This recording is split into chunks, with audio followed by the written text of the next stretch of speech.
Hey everyone, you're tuned into InfoQuench with Jeff. And Amy. Join us as we talk about anything. And everything. All the stuff that makes life interesting. So let's get to it.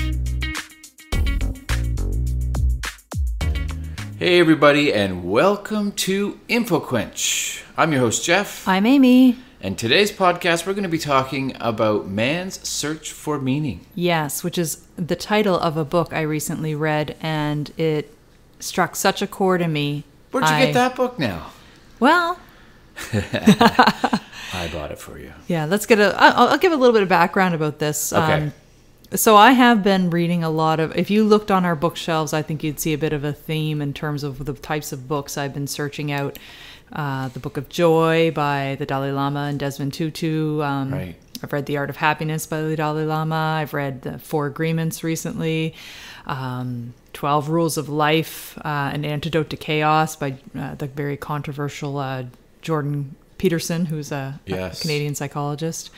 And I think they kind of speak to a bit of a theme that I've been, I guess, searching out a little bit more about, what the meaning of life is. And I hate to use the word existential crisis, but I think maybe just existential questions, maybe. Perhaps, yes, a quest for some and answers. I'm led to believe that this book really satiated a lot of your curiosity, correct? It is. It was. Quenched it did. your info all those that things. you were looking for? It did. It did. So it was fascinating because every once in a while in life you'll sort of see these signs. And with this book, it was mentioned, I was listening on a random podcast. Tim Ferriss will often interview guests and ask about books that they most often gift to other people. Yes. And this book, Man's Search for Meaning by Viktor Frankl, was mentioned. And then... written in the 40s. Right? Yes. And I'll get a little bit into the history of the book. And that's my way of saying, Jeff, you're breaking my tangent here. Go ahead. You're breaking my string. No, and then I had realized when I heard that name Viktor Frankl, it rang a bell for me because I often like to do up quotes as memes and share them on our various social media channels for InfoQuench. And I realized that I had shared a quote by Viktor Frankl, not realizing, in full who he was. Yes. And then I guess the third thing was I mentioned this book to Jeff. And then he said his coworker was reading this book. My buddy Pete was reading that same book. Which, if this were a recent bestseller, if it was on the New York Times bestseller list, I would say, okay, that's, not really a big coincidence. Everybody's reading this book at the moment. But the thing about this book is it was written in 1946. Yes. So I thought, no, those are, three big signs that this is a book I need to invest some time in. Absolutely. So, you came across it at... Scheherazade bookstore, local bookstore. That's fantastic for used books, really good condition. Check them out. They're on Prince William Street. It's an excellent condition. And what's interesting about this book is when I read books, part of who I am as a person is that I hate to break even the spine of a book. Yeah, but this one you're living in, right? Right. Well, normally when I buy a book, if I lent it to somebody, they'd say, did you even read this? Because that's just how I barely open it. I'm sort of looking in. I don't want to break the spine. I want to keep it pristine. I use bookmarks rather than dog-earing the pages. I'm like that with books too sometimes. Certain books I am. But mostly I like to live in my books. I don't mind them. I don't really bend the pages or anything, but I really do. Books are meant to be tossed around and... Well, and when I came home and you had surprised me with this book after work one day, and after I had just mentioned it to you, you went out and found it for me, and it was just such a nice, thoughtful gift. And I actually did think it was a brand new book. And it wasn't until I think probably 2/3 through the book I started to notice that there were a few highlighted passages. Yeah. Somebody had actually gone through with a yellow highlighter and highlighted some of the passages, and I was like, yes. I was really happy because all of a sudden I had permission to make my own notes and live in the book. Yeah. And I started to dog-ear pages with words that spoke to me. And was that a freeing experience for you to do that with a book rather than just not? It was. There's a certain kid gloves, a series of I guess the thinking that goes behind that. Now for you, I suspect you just pick up a book and read it. But for me to make that decision, I had to decide this was a book that I was going to keep long term, that I wanted to, make the notes because I knew I would go back and reference it. So all of those things, I had to make that decision before I actually took a pen and actually wrote on the paper. And you did write in this book. I see did. You wrote your name in it here. I did. Well, that's something that we've been doing recently. I know you had given a book to a friend of ours, Barb Cliffer, and we suggested we should start a tradition where when you give somebody a book, we wrote our names in it and said when we read it. Yeah. And then encourage people to, once they've finished reading it, pass it along to the next person. So on the inside cover. That was Kitchen Confidential by Bourdain, by the way. Yes, excellent book. Kitchen Confidential by Anthony Bourdain. I still have yet to drop that off to her, though, but I will. If you have a great book that, unlike this book, which I'm going to keep, but if you have a book that you want to pass along, that's kind of a great way to put a little bit of a record in the front cover of who's all read it. And it's just neat. We put our name, our city, and the date that we read it. And then it just sort of gets passed along because, the history of a book, particularly a used book. I've always actually really quite enjoyed it whenever I receive a book or read a book that people have written in. It happens a lot with poetry books and literature books in general, where people will just write in and just see, what's like, you can see their thoughts. Yeah, I agree. I mean, it's there's something, I love the smell of a new book. I love the smell of an old book. So there's something to be said about both of those things. So I guess looking at all of these books and I guess kind of going back to some background information of what brought me to this point is I realized that I had just a lot of questions that I wanted to answer or thoughts I needed to reconcile in my own mind around the meaning of life and why we're here and life's purpose. And we often talk about that, finding your life's purpose and fulfilling that and what that means. And it came to light to me more recently when we had a death in the family. And our son Huxley started to ask me lots of questions, questions around what happens when you die. Right, he's 7 years old, and asking about, the concepts of heaven and hell and what that means. And I realized I didn't have good answers for him. Because I told him to go and ask you, because I didn't know. Is that what happened? No, I have done that. I am guilty of that, but that in this particular instance, no. But... Well, and I know these are touchy subjects for some people. What do they say? What are the topics? I think it's like religion and politics are two things you should never talk about at the dinner table. Yeah, we're not at a dinner table. We're at our podcast. We're doing our podcast. So. Well, put that chicken stick down. Yeah. Chicken stick? Is that what they're called? I don't even know what you're talking about here. I know. Chicken stick? Are we going to have to re-record this? No. No. We're not at the dinner table. So anyway, we're going to talk a little bit about religion because I think... I haven't really been vulnerable in our podcast, but I'll be a little bit vulnerable here in talking about this specific topic. And it goes back to, is that rain? Yeah, it's rain. If you can hear that in the background, it sounds like bubble wrap, but it's actually rain. Well, it's great sound. Yeah. I hope that the mic is picking it up, but Maybe. Yeah, I love the sound of the rain hitting the windows. But going back to, I remember being a kid and I was raised Catholic and my parents are strong Catholics. And I went to Sunday school. And I remember our neighbors were Baptists. And they were going to a Baptist Bible camp. Mm-hmm. And I'd asked my parents if I could go. And they were okay with it, I guess, because it's all still along the line of, the same school of thought of Christianity. And the main reason I wanted to go to the Bible camp was... Okay, I'm sorry. I'm laughing now because now Charlie is going to hack up a fur ball. It's like rain. Just let it happen. This is live. It's raining for whoever's listening. Cats and fur balls. Yeah, cats and fur balls. And you're trying to talk about something serious. I know. Going to Baptist camp and blah blah. It's good. So I wanted to go. The reason I wanted to go to the Bible camp was, as a kid would want to do, was my focus was really on horseback riding. Yes, it was that's right. one of the few camps around that had horseback riding. So that was my main, incentive. But part of that camp was that you would have to go to chapel every morning and every evening. I forget how long. I feel like it was 45 minutes or an hour, which just seems like an eternity when you're a kid. Absolutely. And in the evening chapel session, at the end of it, they would always ask everybody to put their heads down and close their eyes. And they would say, if you have not been saved, please raise your hand.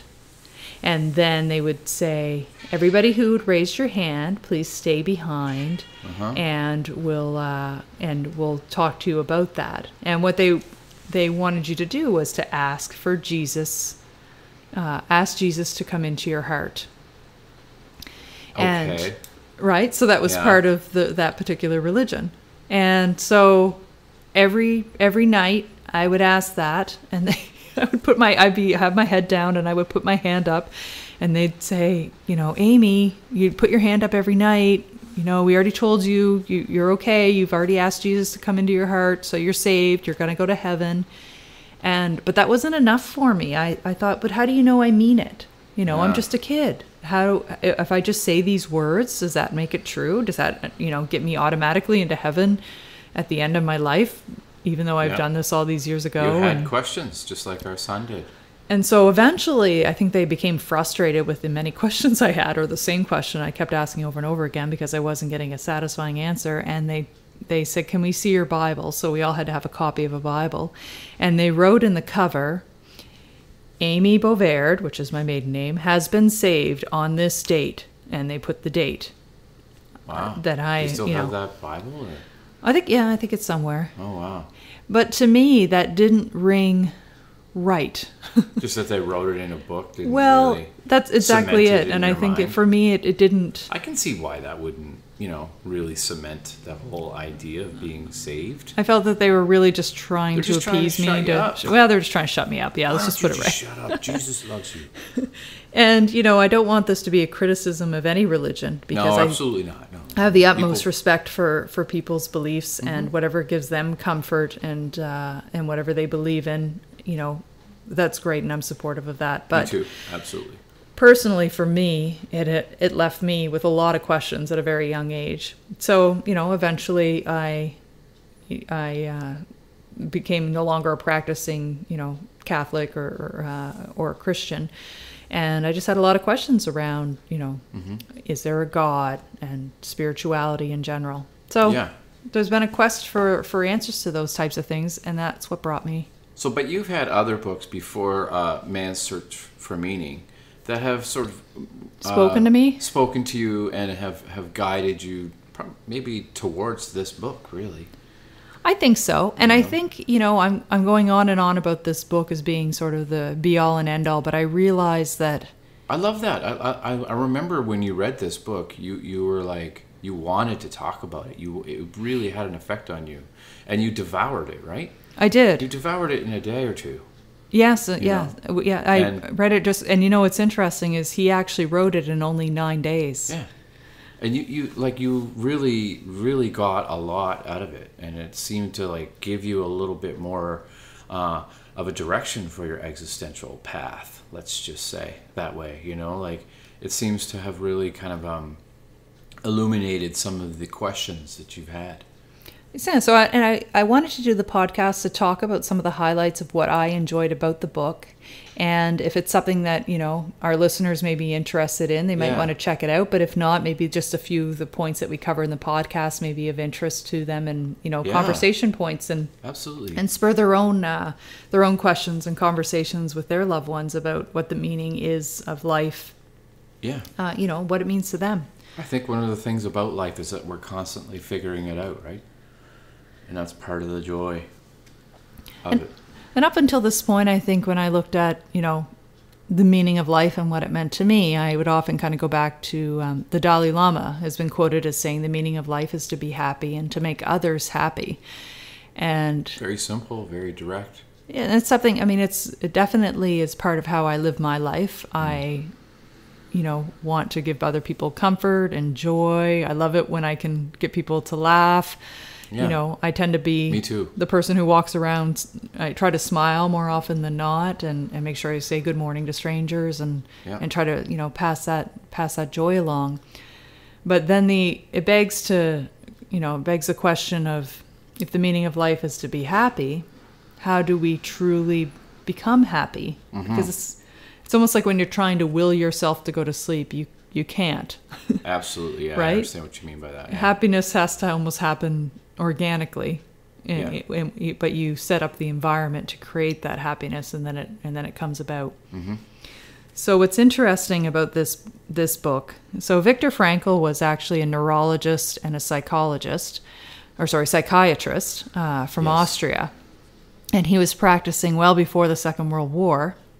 But when World War II happened, he ended up in the concentration camps, actually 4 different concentration camps. Wow. Over several years. And he lived through it. And he wrote this book in 1946. 2 or 3 years after the Yeah, war. just a year after after being released. And as I mentioned, it took him only 9 days to put it down on paper, but I suspect he wrote it in his mind over that time frame. Right. You know, he had a lot of time to get his thoughts in order of how he wanted it to go. It was his salvation, right? To constantly think about the words for this book. Well, and he talks the about having ideas. drafted a manuscript, a scientific, manuscript, the notes of what his book would be prior to going into the camps, and that was one of the things they took from him. Oh, yes.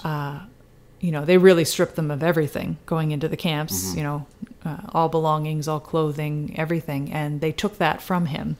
And in one of his darkest hours in the camps, when he was, struggling to fight against typhus, he had some scraps of paper where he was able to put down some of the notes of this manuscript that he had. And then when he finally got out of the camps, he put the whole book together. So Wow. the first half of the book really focuses on his experience in the camps. And the second half then talks about his approach to therapy. Right. And how it harkens back to his time in the concentration camp? yes, and basically his whole focus on, man's search for meaning. Mm-hmm. And I have to say, I mean, when he originally wrote the book, he was going to do it anonymously.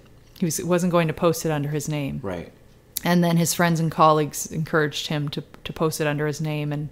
And thankfully he did. And I think it gave the book a certain level of credibility in terms of his medical background, of having a background in neurology and psychiatry.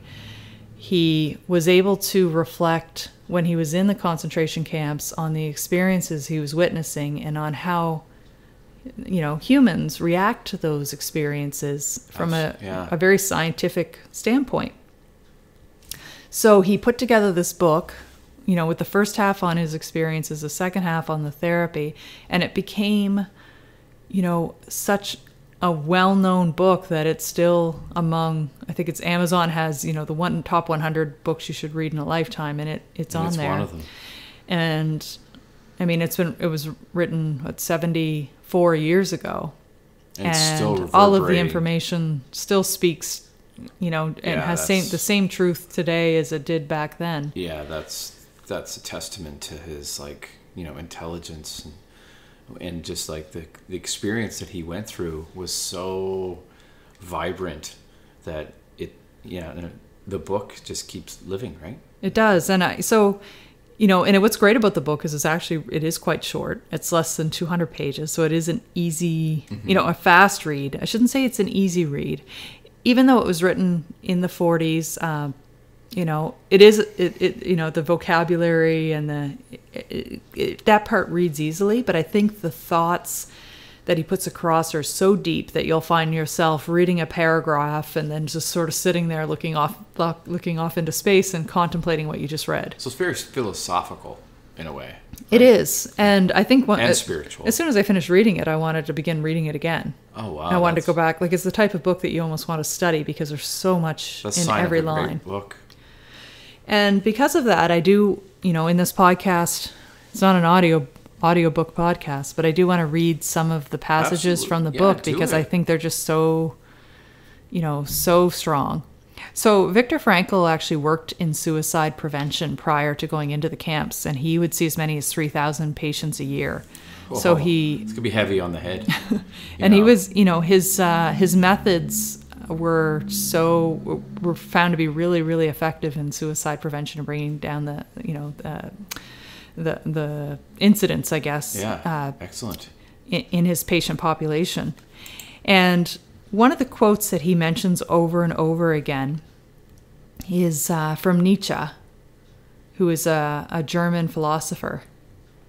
And as an aside, Nietzsche, which I had to look up how to pronounce, because when you look at the word, for me, I always thought it was Nietzsche. So. I always thought it was Nietzsche too. Yeah. And then there's a whole string on Quora on how to remember Nietzsche. Nietzsche, nice to meet ya. I have something to teach ya. Nietzsche. It's Nietzsche. So that's good. Nietzsche, who's a German philosopher, he quoted that he who has a why to live, for can bear almost any how. And I think for somebody going through, particularly a concentration camp experience or the concentration camps are probably the closest version to what we consider hell on earth that anyone could even contemplate. And I can't even begin to put my head around how people endured what they did. Yeah. And it makes my heart ache to know that people went through that, and to know that there are people who were capable of doing that to other people. And so to have the perspective of a doctor who went through it, and to sort of really analyze all this, the psychology around that, the mindset, is to me was very fascinating. And the fact that he keeps going back to that quote around the why to live for, he's really referencing meaning. If somebody has the meaning, the will to live, the meaning to their life, then they can get through whatever life throws at them. And so in the book, I'll just read a short passage about suicide. And he says he remembers 2 cases of would-be suicides while he was in the concentration camps that bore a striking similarity to each other. Both men had talked of their intentions to commit suicide. Both used the typical argument they had nothing more to expect from life. In both cases, it was a question of getting them to realize that life was still expecting something from them. Something in the future was expected of them. We found, in fact, that for one, it was his child whom he adored and who was waiting for him in a foreign country. For the other, it was a thing, not a person. This man was a scientist and had written a series of books which still needed to be finished. His work could not be done by anyone else, any more than another person could ever take the place of the father in his child's affections. Wow. So this uniqueness and singleness, which distinguishes each individual and gives a meaning to his existence, has a bearing on creative work as much as it does on human love. When the impossibility of replacing a person is realized, it allows the responsibility which a man has for his existence and its continuance to appear in all its magnitude. A man who becomes conscious of the responsibility he bears toward a human being who affectionately waits for him, or to an unfinished work, will never be able to throw away his life. He knows the why for his existence and will be able to bear almost any how. Mm-hmm. So I found that, that is fascinating. In terms of the idea of suicide, they said in the concentration camps, when people had made up the decision to commit suicide, they weren't to stop them. They allowed them to do that. And there were electrified fences around a lot of the camps, and that would be a common method of suicide.